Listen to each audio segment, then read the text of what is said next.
The ivory envelope arrived on a Tuesday morning, heavy and impossibly expensive between my fingers. I recognized Julia's handwriting instantly, that flawless, rigid script she'd honed at the kind of prep schools I could never have dreamed of affording when she was young. Even now, just looking at it, I could feel that distant chill like her handwriting itself was passing judgment on me. I sat at my tiny kitchen table, my coffee turning cold, just staring at my name in careful black ink, Mrs. Frances Hayward. Not mom, not mother, just my formal name. Like I was some distant cousin she barely remembered. Maybe I should have thrown it out. I should have recognized the warning in the thickness of the paper, in the gold embossed return address screaming her new married name. But back then, I was still clinging to hope. Still wanting to believe that somewhere under all that designer armor and icy poise was the little girl who once crept into my bed when the world thundered too loudly. Light spilled weakly through the windows of my modest apartment as I slid a finger under the envelope's flap. I've been living here 3 years now, ever since David died and left behind more debt than legacy. This little apartment was mine-scrubbed, spare and safe. The sanctuary I'd built from the remnants of the life that had crumbled around me. Inside, I found only a single sheet of paper. It wasn't an invitation, not a letter, not even a wedding announcement. It was an invoice. Professionally typed. Wedding planning services, $35,000.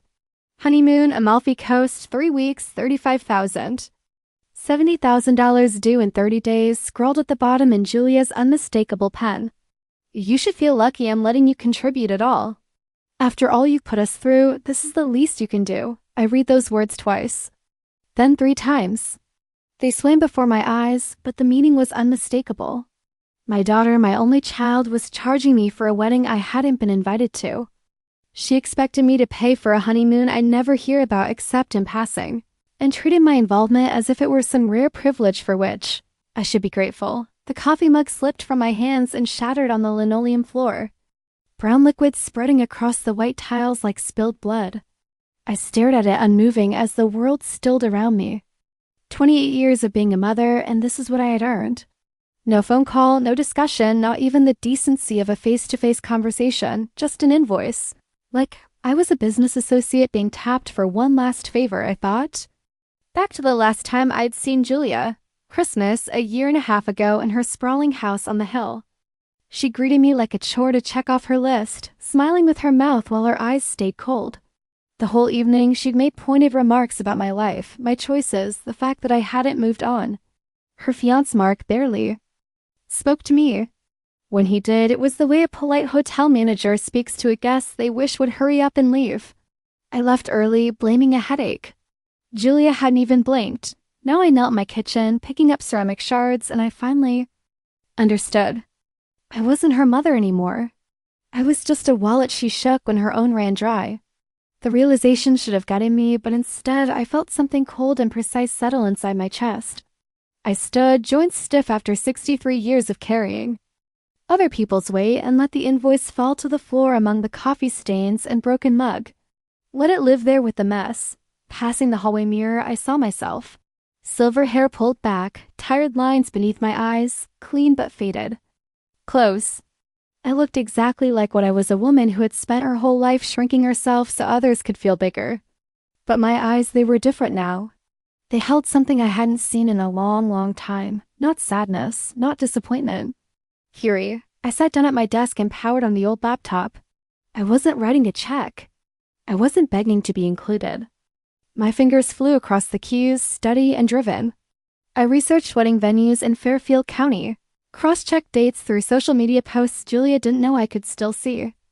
I found the villa on the Amalfi Coast, private suites, infinity pools, nightly rates that could pay someone's mortgage.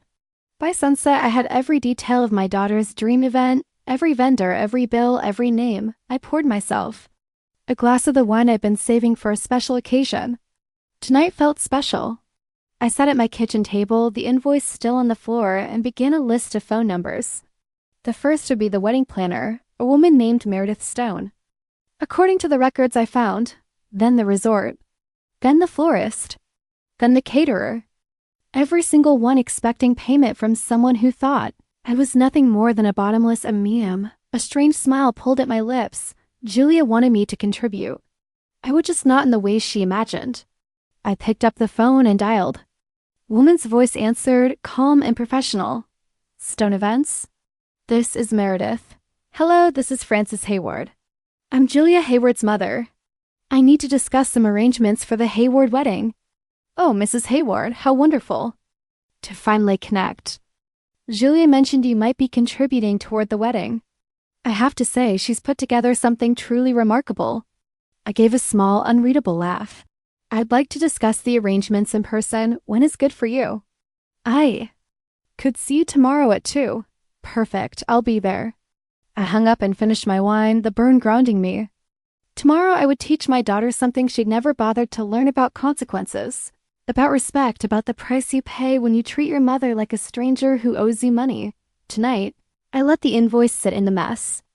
On the floor, I slept better than I had in years. In my dreams, I stood in a garden at sunset watching something beautiful go up in flames. The morning air was cool as I walked into Meredith Stone's office building in Stamford.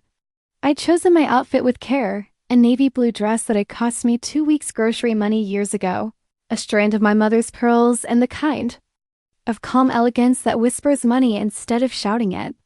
I wanted to look like the kind of woman who could write a $70,000 check without blinking. As the elevator door slid open on the 6th floor, I caught my reflection. In the brushed metal, a woman who looked not younger, but sharper, more dangerous than she had in years. The ghost of who I'd been before grief hollowed me out had returned, somehow harder and more focused. Meredith Stone's office was everything I expected: cream-colored walls, gold-trimmed glass desks, and furniture expensive enough to make a statement. She greeted me with the kind of polished warmth you can only buy through years of managing wealthy people's most stressful days. Mrs. Hayward, it's so nice to finally meet you in person. Can I offer you coffee, tea, water? Coffee would be lovely, thank you, I replied as I sank into the plush chair across from her. The windows behind our desk framed a sliver of the Long Island Sound glittering in the sunlight. For a moment, I imagined I was looking down at my old life from a great height, just out of reach. Meredith poured coffee with graceful, practiced movements, every detail perfect. Your daughter has exquisite taste. The Willow Creek estate is truly breathtaking for a fall wedding.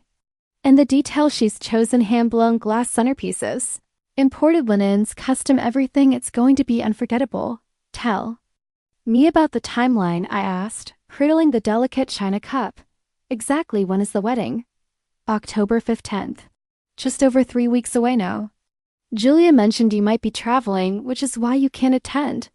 Her tone was neutral, but there was a question in the way her eyebrows lifted. Something like that, I answered, keeping my voice flat and my face unreadable. And the honeymoon? I pressed. Oh, it's going to be magical. 3 weeks at Villa Aurelia on the Amalfi Coast.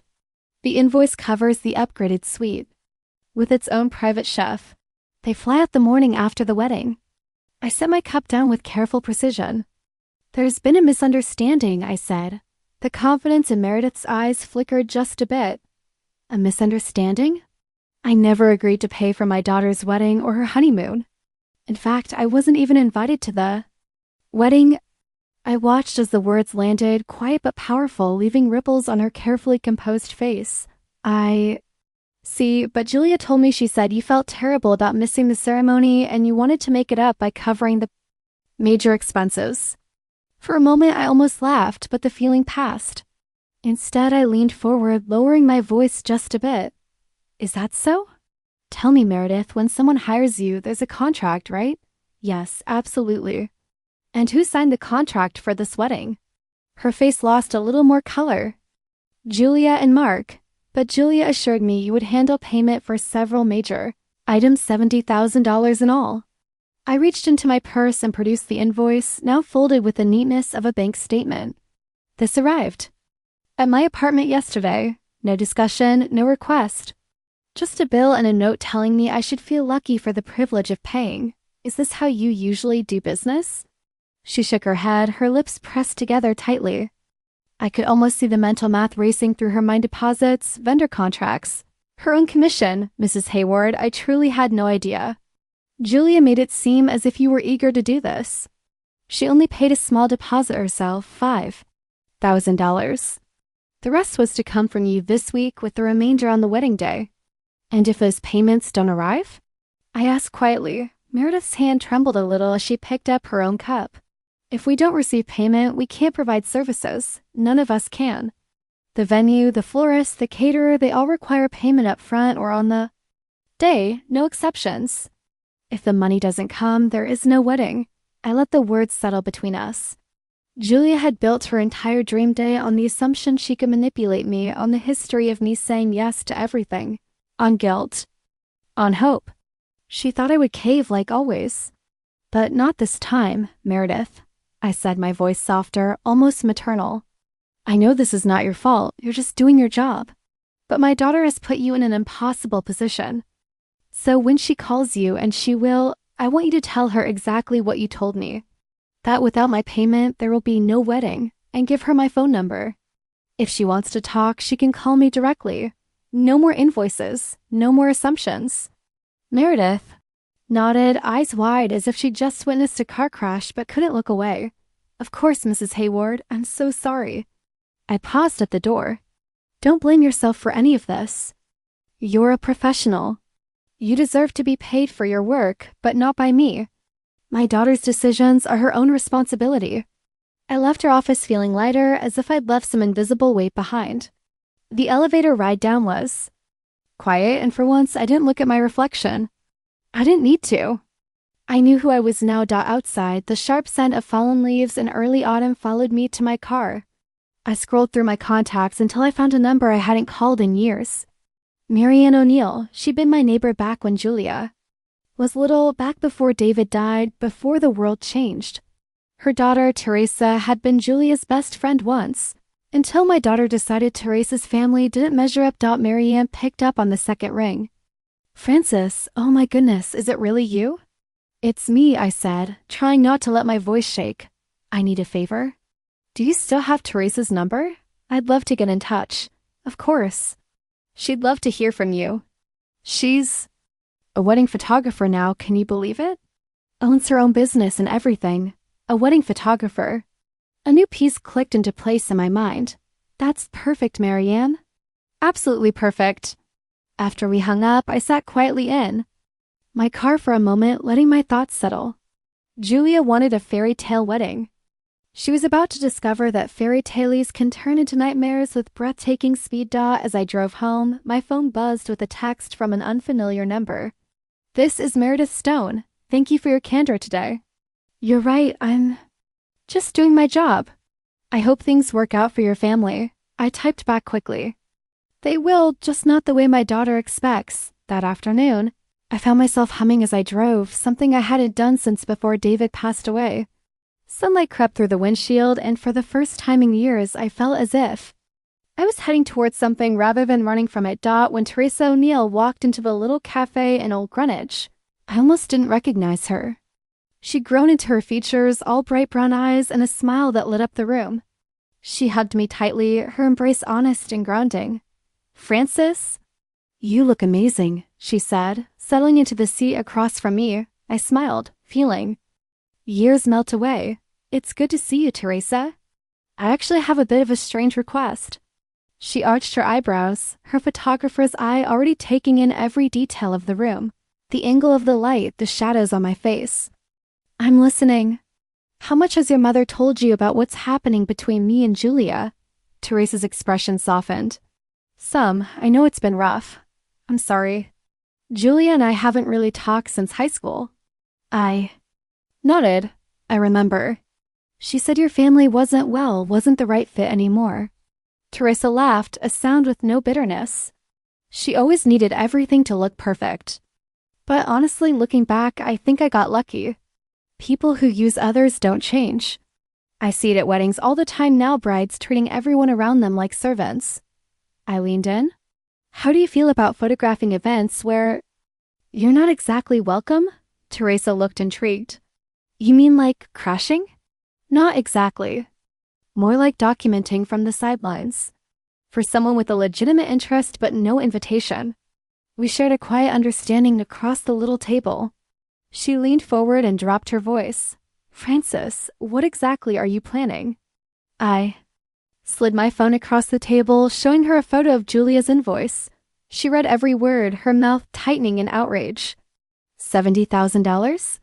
For a wedding you weren't even invited to? That's beyond cruel. I want you to photograph the day. Not from inside, but from the public grounds. Document everything, every moment, every guest, every detail. I need the truth captured, not just for revenge, but so I can have some peace. I want to see the real consequences play out, no matter how they look. Teresa considered, then nodded slowly. You know, it isn't illegal as long as I stay on public land. I've done it before for custody cases and lawsuits. And I'd be honored to help you, Francis. After what she's put you through, I think you're showing more restraint than most would. There was more to plan: logistics, timing, everything. But as Teresa pulled out her calendar and we started mapping it out, I felt something powerful inside me shifting. I wasn't a victim anymore. I was finally fully awaked out. As we parted ways, she pressed her business card into my hand and added her personal number on the back. Call me day or night if things get ugly. I'll be there. I slipped it into my wallet right beside the oldest photo I still carried of Julia, her real smile. From years ago, a time when love didn't have a price tag. I realized, sitting there, that I'd been mourning the wrong person for years. The daughter I lost had vanished long before this envelope ever landed in my mailbox. I left the cafe lighter than I had in a decade. I had an ally. I had a plan. I'd finally remembered how to value myself. Even if my own daughter couldn't, Julia thought she could extract money from me and keep me at arm's length. Instead, she had given me something more precious: clarity about who she truly was, and about who I intended to become. The phone calls started 3 days after my meeting with Meredith Stone, and not from Julia herself. That would have meant she was willing to acknowledge me as a person, not just an ATM. The first message was from Mark, her fiancé. His voice sounded brittle, stretched thin with anxiety. Francis, it's Mark. There seems to be some confusion about the payments for the wedding. Can you please call us back as soon as possible? I didn't call back. Instead, I sat in my kitchen with a cup of tea, playing the message again. Each listen revealed new shades of panic beneath his calm facade. Mark had always struck me as the kind of man who solved problems by writing a check or shuffling responsibilities onto someone else. Now, he was facing a situation that neither money nor delegation could solve. The next day brought another message, more urgent. Francis, this is getting ridiculous. Julia is beside herself. The wedding is in 2 weeks. You need to call us back and sort this out. By the 4th day, Julia finally broke her silence, her voice a cold blade wrapped in velvet when she left her message. Mother, I don't know what you think you're doing, but this stops now. Our planner says you're refusing to honor your commitments. This is my wedding, my once-in-a-lifetime day. Whatever you're upset about, you need to let it go and do what's right for your family. I played her message twice, marveling at the ease with which she could recast herself as the victim in a story where she had tried to extort $70,000 from a mother she'd already shut out. There was no hint of remorse, not even an acknowledgement of the pain she caused. Just outraged that I wasn't quietly fulfilling my expected role. That afternoon, Teresa called to check in. How are you holding up, Francis? I swung by the venue this morning for a family shoot. The staff was talking vendors want payment up front now, not after the event. That's good, I said, surprised by the iciness in my own voice. Let her scramble. Let her learn that not everyone will just fall in line because she expects it. Teresa hesitated, her tone turning brighter. There's something else. I ran into Mary Romano. You remember her, right? She used to live 3 doors down from you. Mary Romano. Her husband had died young, and we bonded over coffee and widowhood. Back when I still lived in our old house. She's the head chef at Bluefinch Catering now, Teresa explained. She said Julia has been impossible to deal with, screaming at servers, changing the menu at the last minute, acting like she owns the place. And here's the kicker. The catering bill is $12,000 and not a penny has been paid. Mary said they were told you would cover all major expenses. My heart thudded. So the caterers are waiting for me? Apparently. Julia told everyone you were paying and would settle everything on the day of the wedding. Mary wanted me to give you a message if you decide not to pay. She makes sure her staff knows exactly why there's no reception dinner. She said after the way Julia's treated her team, they'd probably cater your next birthday for free. For the first time in weeks, I found myself laughing, a genuine, surprised laugh. The image of Julia's meticulously curated guest list discovering there would be no dinner. Not because of some tragic mistake, but because their gracious bride assumed she could bully her invisible mother, was nearly too perfect. "Teresa, do you think I'm being too cruel?" I asked, my voice quiet. She didn't hesitate. "You know what cruel would be? Showing up at the wedding and making a scene. Posting the invoice on social media for everyone to see, telling her friends who she really is. You're not doing any of that. You're just refusing to be extorted. Setting boundaries isn't cruelty, it's survival." That evening, I did something I hadn't done in months. I cooked a real dinner for myself: roasted chicken, green beans, a bit of rice, nothing extravagant, just food made with care. I set the table with the good china, the set David and I had been given at our own wedding, the one I packed away for special occasions that never seemed to come. As I ate, I thought about all the dinners I'd made for Julia over the years. Birthdays she complained about. Holidays she'd used as platforms for criticism before helping herself to second helpings. I wondered when I'd stopped mattering in my own kitchen, when I'd become the invisible woman serving comfort while accepting only crumbs of affection in return. As I was clearing up, my phone rang again. This time the caller ID showed Mark's number, but it was Julia's voice on the line. "Mother, finally, we need to talk tonight." "Hello, Julia, how are you?" I answered, voice level. "How am I?" Her voice was shrill with disbelief. "I'm dealing with a crisis because my mother has apparently lost her mind. The wedding is in 8 days and you're sabotaging it by refusing to pay vendors. Why are you doing this?" "I'm not playing games, Julia. I'm simply not paying for a wedding I wasn't invited to." The silence on the line was absolute. When she finally spoke again, her tone was no longer composed. "You were invited because we knew you'd make it about yourself. We knew you'd find a way to embarrass us with your situation. Living in that tiny apartment, wearing off-brand clothes, always talking about money. Mark's family has expectations, and frankly, we weren't sure you'd fit in." Her words hit me like slaps. But where I once would have wilted, I felt nothing but clarity, hard and cold. "I see," I said, voice calm. "So you excluded me because you were embarrassed by me, but you still wanted my money." "That's not what Julia began. But I interrupted her, my voice even. "Julia, you sent me an invoice for $70,000.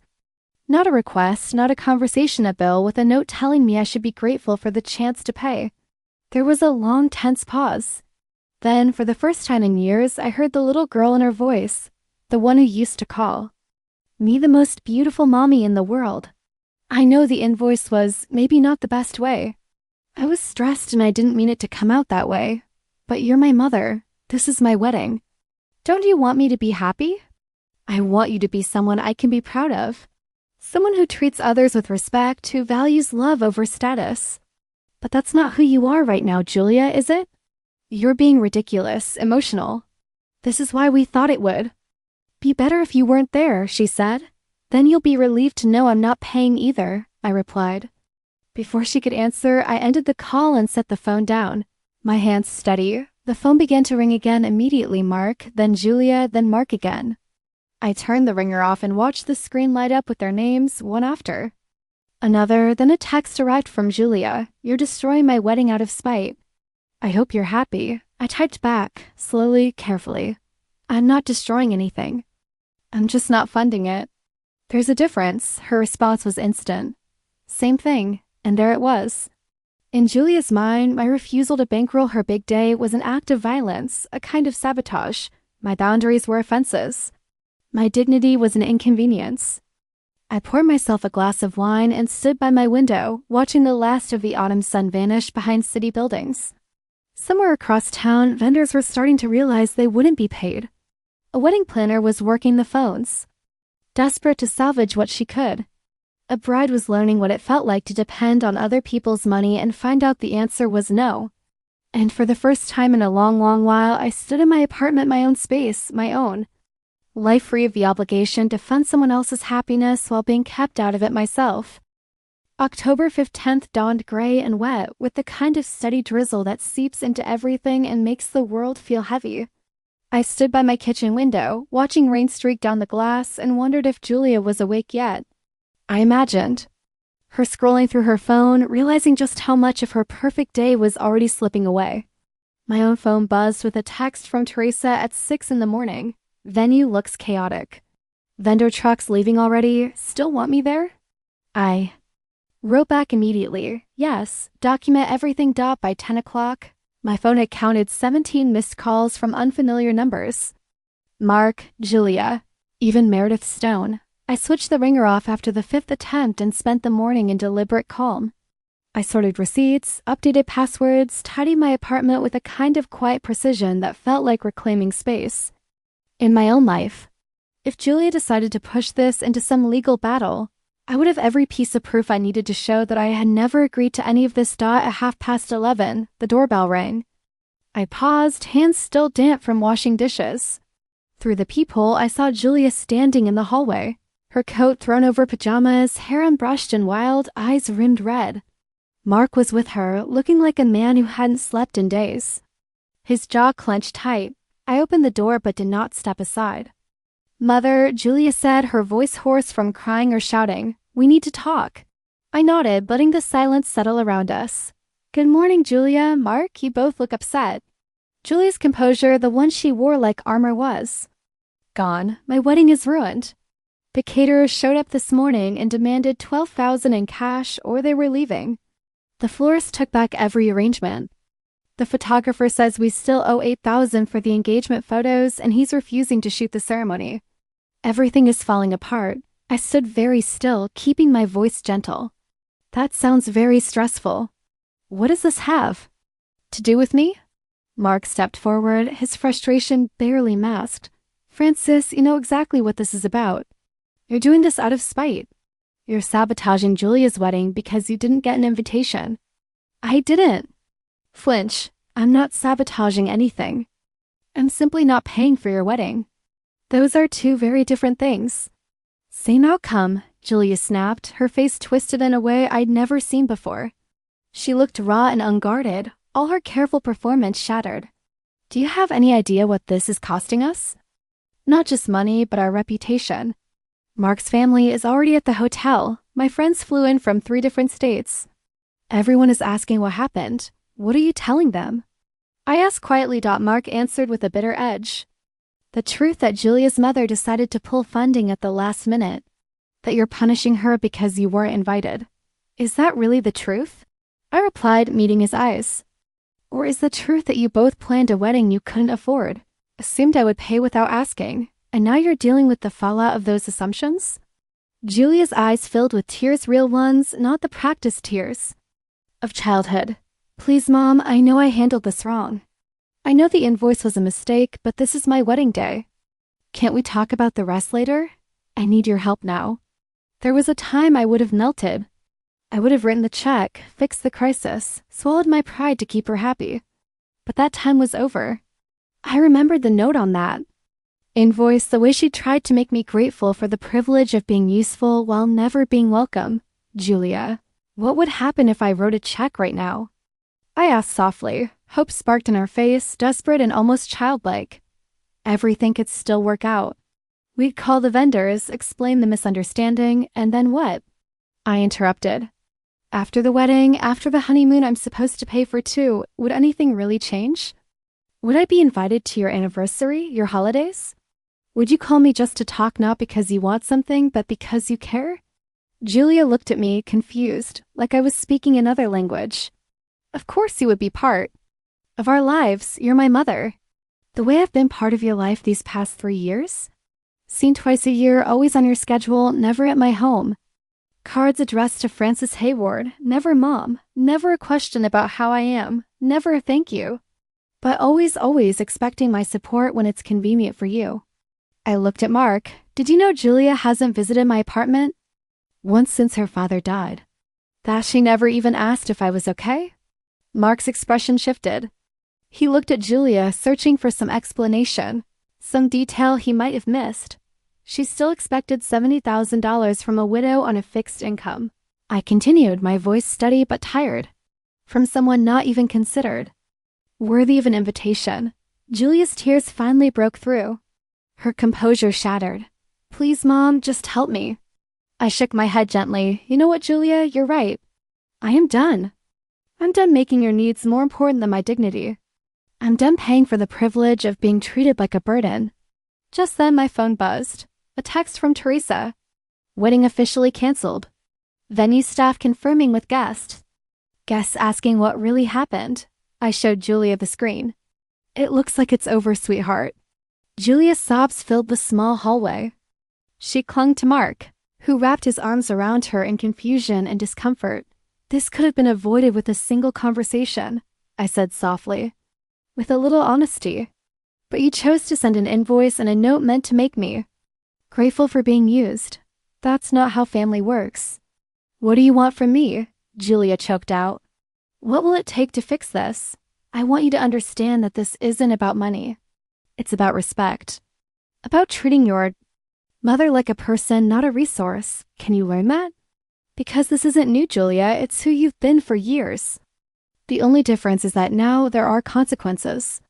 Mark cleared his throat, trying to reclaim some control. Francis, maybe we can work this out. I held up a hand. No more negotiations, no more explanations, just the truth.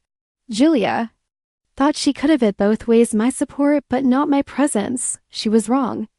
Julia pulled away from Mark, her face desperate. What if we postponed everything, did a smaller wedding? What if I invited you properly this time? I paused, hand on the door.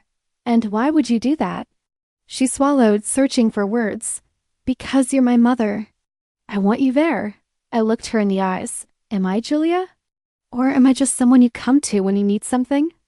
If I couldn't give you money, would you still want me in your life? The fact that she had to think about it told me everything I needed to know. I let out a breath quietly. I thought so. I closed the door and turned the deadbolt, pressing my back against it as I listened to their voices in the hall. Mark's quiet frustration, Julia's broken sobbing. After a while, their footsteps faded, and the elevator doors chimed shut. My phone rang. Teresa. Francis, I just saw them leave your building. Are you all right? I'm perfect, I said, and I realized I meant it. How did the documentation go? Comprehensive. Vendors leaving, guests confused, very public meltdown in the parking lot. I got everything. She hesitated, voice warming. And there's something else. My mom just called. She wants to hire me to photograph her anniversary party. She said she's telling everyone about my work. For the first time in years, I smiled, no bitterness, no regret. I looked out my window where sunlight was finally breaking through the clouds. Across town, my daughter was learning the true meaning of consequences. And here in my small apartment, I was learning what it felt like to finally value myself. That evening, as the rain tapered off and dusk settled quietly over the city, I sat alone in my apartment, feeling a stillness I hadn't known in years. There was a strange peace that filled the rooms, a kind of acceptance, not of loss, but of having chosen myself for once. For the first time since David's death, I didn't feel hollowed out. I felt anchored, solid in my own skin. I set about making a small meal, lighting a candle for no one but myself, and letting the silence wrap around me like a gentle shawl. I thought about Julia and all the moments that had brought us to this day. The soft little hands that used to grip mine on the walk to preschool. The birthday parties with homemade cakes, her eyes bright with wonder before disappointment became her default. I thought about every milestone that had come and gone: graduations, first heartbreak, the prom, dress I could barely afford. And then I thought about the slow, subtle chill that had crept into her voice, how the warmth had drained out with every year she grew older, more ambitious, and more distant. I remembered how the I love yous got replaced by can you help with, and how the invitations became rarer, more formal, until one day my daughter was just a name on a bill. Somewhere deep down, I'd always known this day would come. The day she would finally see me as nothing but a resource to be tapped and then set aside. But I had never believed that I would have the strength to say no. The phone sat silent for an hour before another call came through. It was Julia again, her number flashing on the screen. I let it go to voicemail, then listened, expecting more demands or accusations. Instead, her voice was small, almost unrecognizable. Mom, I know you're angry. I know I hurt you. I don't know how to fix any of this.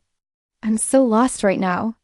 There was a long pause, the sound of quiet weeping, before she hung up. For a long time, I just sat with that message echoing in my mind.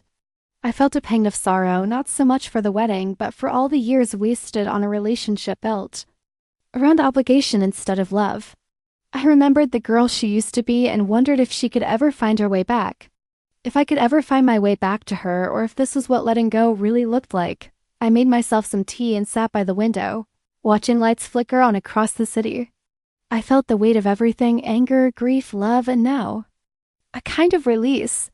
I was no longer a background figure in someone else's celebration. I wasn't just a wallet and necessary inconvenience. I was a person worthy of respect. I could demand it, and I could choose peace for myself, even if no. When else ever did my phone buzzed again this time, a message from Teresa. She sent me a single photo, the entrance of Willow Creek Estate, wedding guests clustered under umbrellas, looking lost and confused as staff moved flower arrangements and trays of untouched food out to waiting vans. Teresa's caption was short.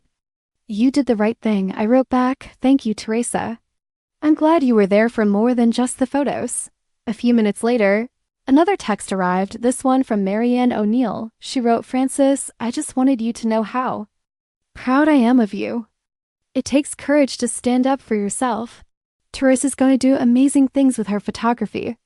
Thank you for helping her." As I set the phone aside, I realized I wasn't just closing a chapter on Julia's wedding. I was closing a chapter on a lifetime of making myself smaller. Every act of self-sacrifice had only taught Julia that love meant compliance, that affection could be withdrawn or paid for. Now I had taught her a different lesson, one she might not appreciate yet, but one that mattered more than any check I could ever write. The night deepened, and with it, the world outside quieted. I lay down in bed, and for the first time in months, I didn't dream of loss or longing or desperate one-sided love. Instead, I dreamed of walking down a quiet road, leaves crunching under my feet, the air clear and cold, and the weight of expectation finally gone from my shoulders. When morning came, the sun pushed through gray clouds and painted my walls gold. I opened the window, letting in the brisk October air. Somewhere in the city, Julia would be waking up to a reality built on her own decisions, her own values. Maybe she would learn from it. Maybe she wouldn't, but I had learned something I would never forget. My worth had never depended on anyone's approval, not even my daughter's. My life was my own again. Just before lunch, Teresa called. Her voice was bright, full of warmth and quiet triumph. "The story's already spreading. I've had 3 people call me this morning about future events. Marianne's anniversary party is going to be wonderful. And Francis, you should know. The staff at Willow Creek all said you did the right thing. They've seen too many mothers go broke for children who never say thank you." For a moment, I just listened to the gentle encouragement in her words. "Thank you, Teresa. I didn't know I could do this. I thought I would feel empty, but I don't." She laughed softly. "You sound free." "I think I am," I said, and realized it was true. I didn't know what would happen with Julia in the weeks and months to come. I didn't know if she would ever understand the pain she caused, or if we would ever find our way back to something like love. But I did know this: I would never again buy my way into anyone's affection, or let my heart be measured in $signs. And for the first time, that was enough. The days after the canceled wedding passed in a slow, quiet haze. The world didn't end, though for years I believed it might if I ever stood up to Julia. I still woke up each morning, brewed my coffee, straightened my little apartment, and found comfort in small routines. The sense of disaster I had dreaded was replaced by a strange new lightness. For the first time in decades, I didn't feel like I was waiting for the next accusation or guilt trip. I simply lived, and it was enough. I didn't hear from Julia for almost a week. Each day, I wondered if she would call, if she might show up at my door with more apologies or more demands. The silence itself was a kind of answer. Mark never reached out again, not even a brief text. I imagined him trying to make sense of what had happened, counting up all the ways his fiancé's entitlement had led them here. Part of me hoped he would be kind to her, that she would find in him the patience she had never shown me. But another part, one I couldn't quite silence, hoped this would finally be a reckoning Julia couldn't buy her way out of. In the evenings, I talked to Teresa on the phone. She sent me photos from her recent shoots, smiling couples, laughing children, and one of Marianne and her husband still holding hands after 50 years. I congratulated her again on the new client she'd picked up after the wedding debacle. "You really changed things for me, Frances," Teresa said. "If you hadn't believed in me, I might still be working little events, never getting to show what I can do. You made me realize I could stand up for myself, too." I smiled at her words, feeling the warmth of genuine gratitude, something I never asked for, but which felt more healing than all the polite thank yous I'd received in my life. Teresa had turned her skills into a shield, a way to protect people who might otherwise have no voice. I wondered if Julia would ever understand how real love worked, how respect had to be earned, not coerced or paid for. One gray afternoon, I opened my mail and found a letter addressed in Julia's neat, familiar handwriting. For a long moment, I just stared at it, the heaviness of the cream-colored envelope bringing me back to that first invoice. My hand shook as I opened it. The note inside was short. "Mom, I know you probably don't want to hear from me. I messed up. I don't know how to explain myself except to say I thought you'd always be there, no matter what. I never realized how much that meant until you finally said no. I wish I could take everything back, but I can't. I'm sorry I hurt you. I'm sorry for all of it. I don't know how to fix this, but I love you." Julia. I read the letter 3 times. Each time, my feelings shifted: anger, sorrow, relief, a cautious hope. There was no grand gesture, no request for money or forgiveness. Just words, shaky and honest, like the little girl I once knew was reaching out from behind all that armor. Didn't rush to respond. I let her apology settle in my chest, let the pain of years of disappointment mix with a faint new tenderness. In some small way, maybe this was the beginning of something real. Maybe not. For the first time, I felt strong enough to wait and see, without twisting myself into knots for the chance to be needed again. That evening, I called Marianne. She answered on the first ring. "Frances, are you coming to the anniversary party next week?" I won't take no for an answer. I laughed, the sound surprising and unforced. "I wouldn't miss it. It's good to be around people who remember who I am." "Thank you for that, Marianne. You're always welcome here." And Teresa said, "You were the bravest woman she's met this year. We're lucky to know you." As we talked, I realized I'd built something better than what I bossed. Friends who knew my heart, who valued me for more than what I could provide. A sense of purpose that had nothing to do with being anyone's lifeline or bank account. Even my little apartment seemed to glow in the soft evening light. I took a walk that night, breathing in the crisp fall air, watching the city lights blur and stretch in the distance. For the first time in years, I wasn't haunted by the question of what I'd done wrong as a mother. I knew now that love wasn't a guarantee, and even good mothers could end up with daughters who turned away. What mattered was that I'd finally chosen myself and found that I could survive the fallout. Back home, I made tea and stood by the window, thinking of Julia's letter. I didn't know what the future would bring. Maybe she would try again. Maybe she wouldn't, but the ache in my heart was different now, softer, more forgiving. I had learned the hardest lesson of all, that sometimes letting go is the most loving thing you can do. I turned off the light and let the silence settle, not as an enemy, but as a companion. I had finally found a place where I belonged, and no one, not even my own daughter, could take that away from me. The week of Marianne and her husband's anniversary arrived with an unexpected brightness. The leaves in the city had begun to turn, gold and rust swirling through the air. I found myself looking forward to the party more than I'd looked forward to anything in years. I even bought a new scarf, nothing fancy, just a soft green wool that made my eyes look less tired in the mirror. For the first time, I wanted to feel present, to celebrate not out of obligation, but out of genuine gratitude for having come this far. Teresa picked me up in her little blue car, a camera bag on the back seat, her smile as open and honest as ever. We talked on the drive about her new business, the referrals she kept getting, her relief that her work was finally respected. "I used to be afraid to stand up for myself," she admitted. "You showed me how, Frances. Not just at Julia's wedding, but every time you stood your ground, even when it hurt." Her words warmed me. I squeezed her hand at a red light, and for the first time in a long time, I felt proud of the woman I'd become, proud in a way that didn't need Julia's approval to feel real. Marianne's house was full of laughter and the smell of roasting chicken, candles flickering on every table. Old friends called my name and hugged me, pulling me into stories about the past, some funny, some bittersweet. Marian herself greeted me with the warmth I remembered from when our girls were small. She pressed a glass of sparkling cider into my hand and told me she was glad I'd survived everything and made it here. For the first hour, I mingled and chatted, letting myself be carried by the noise and the easy affection in the room. No one asked me for anything. No one expected me to fix their lives or pay their bills. I was simply allowed to be respected, accepted, loved. Halfway through the party, as Teresa was taking group photos by the fireplace, Julia walked through the door. The entire room seemed to inhale and hold its breath. I turned to face her, my heart thumping with something like fear and something like hope. She looked different, smaller, uncertain, no trace of her usual armor. Her hands twisted a plain black clutch in front of her.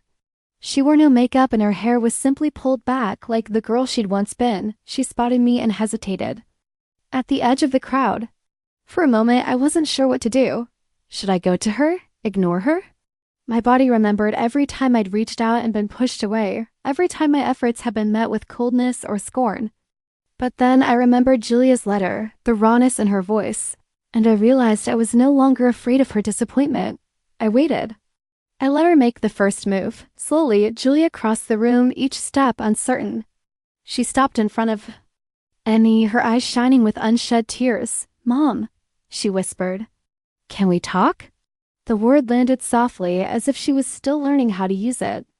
People drifted away, conversation resuming in the background as Julia and I moved to a quiet corner. For a moment, we just stood there, searching each other's faces for something familiar. "I'm sorry it came unannounced," Julia began. Her voice was shaky, her hands trembling. I didn't want to write any more letters. I needed to see you." I nodded, giving her the space to continue. She took a deep breath, voice wobbling. "You don't have to forgive me. I don't even know if I deserve it. I keep thinking about everything I said and did and how I treated you. I thought love was about getting what I wanted. I see now that I was wrong." I let her words settle, feeling the old ache in my heart shift and move. I looked at my daughter, really looked, and for the first time in years, I saw not the woman who tried to control and manipulate, but the child who was scared, lost, trying to find her way back to love. "I'm not the mother you needed me to be," I said softly, "but I'm the mother I know how to be. I've made mistakes too. I let you believe my love was unconditional, that you could take without giving.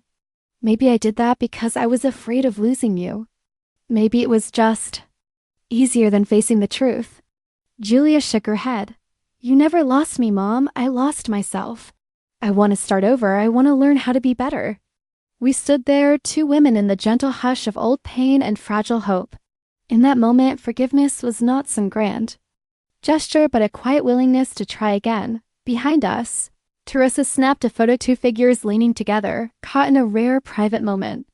Later, when she gave me a print of that picture, I saw something I hadn't seen in years, both of us vulnerable and open, hope shining through the cracks. As the night wore on, laughter and warmth flowed through the house. Julia and I stayed in our quiet corner, talking until our voices grew hoarse and the party emptied out around us. When it was time to leave, Julia hugged me tight. For once, she held on a little longer than I did. Back in Teresa's car, I stared at the city lights, a bittersweet gratitude filling me. The future was still uncertain, but the walls between us had begun to crack, letting the light in. And for the first time, I let myself believe that maybe, just maybe, we both had a second chance. In the days that followed Marianne's anniversary party, I found myself thinking constantly about the conversation with Julia in that quiet corner. The way hope and hurt had mingled in her eyes. There was no neat resolution, no sudden return to the past. We didn't pretend that years of wounds could be erased by a single apology or an emotional embrace. Instead, we took small steps. A message from Julia the next morning just asking if I got home safe. A photograph Teresa sent of the two of us side by side, looking both fragile and fierce. I replied to Julia, simply, "I did. Thank you for coming." That was all I could manage, and it was enough for both of us. Over the next week, Julia reached out with short, cautious notes. She sent me a recipe she thought I'd like. She asked for my advice about dealing with her new landlord. There were no requests for money, no hidden expectations. She even signed one message, "Love, Julia," as if testing the weight of the word. The ache I cared for so long softened a little with each exchange. I let myself hope, but I also guarded my peace. I spent time with Teresa, helping her edit photos for upcoming events. She told me stories about her clients, about families who fought and reconciled, about the strange beauty in seeing people choose each other again and again, even when it was hard. We laughed and drank tea late into the night, our friendship. A quiet reassurance that chosen family can be just as powerful as blood. One afternoon, Julia called and asked if we could have lunch. I hesitated, nerves fluttering, but I agreed. We met at a small cafe near the river, a place I used to take her as a child for birthday treats. Julia arrived on time, dressed simply, her eyes wary but hopeful. She hugged me at the door, holding on longer than she ever had in years. We talked about safe topics at first. The weather, her work, small memories from childhood. Gradually, the conversation deepened. She admitted how lost she'd felt after the canceled wedding, how much of her life had been built around pleasing people who never cared for her as deeply as she wanted. I thought getting married, having the perfect day, would make me feel whole, she confessed. But all it did was make me realize how empty everything was without you there. Her honesty took me by surprise. I told her about the loneliness after David's death, how hard it had been to find my own worth again, how I had clung to the hope that if I kept giving, someday she would see me not just as a source, but as a person who mattered. For the first time, Julia listened, really listened. She didn't deflect, didn't argue, didn't minimize the pain. We left the cafe that afternoon having built something fragile but real, a foundation. Not of obligation, but of mutual respect. We weren't mother and daughter as we had been. We were two women, flawed and mending, reaching toward each other. In the only way we could. The next weekend, I went to Marianne's for a quiet dinner with friends. Teresa was there, camera slung over her shoulder, capturing laughter and stories. We toasted to old love, to new beginnings, to second chances. When Marianne hugged me at the door, she whispered, "I hope you know how proud we all are of you, Frances. You saved yourself. That's a lesson most women never learn." That night, I walked home beneath the city's golden lights. The streets were quiet, and for the first time in years, I didn't feel haunted or afraid. I felt free to hope, to love, and to let love come back to me, no matter how imperfect. Julia and I didn't become best friends overnight. There were awkward silences, careful questions, moments when old habits threatened to take over. But each time I remembered that I had drawn a line, and that line had saved us both. I didn't need to buy her love, and she didn't need to buy my forgiveness. We simply had to show up for each other, honestly and perfectly, and let the rest unfold. One evening, as autumn slipped quietly toward winter, Julia sent me a photo of the two of us at Marianne's party. Underneath, she wrote, "I hope someday you'll forgive me for everything. Thank you for loving me enough to say no." I stared at the message for a long time, tears stinging my eyes, not from sadness but from something like relief. I replied, "I already have. Let's keep moving forward." And that was how the story ended, not with a grand reconciliation, but with two women learning, step by step, how to be a family again. I looked around my small, tidy apartment, sunlight pooling on the kitchen floor, and I realized that I was home not just in a place, but in myself. Sometimes the bravest thing you can do is choose yourself, even when it means walking away from everything you've ever known. Sometimes saying no is the first real yes you ever give to your own life.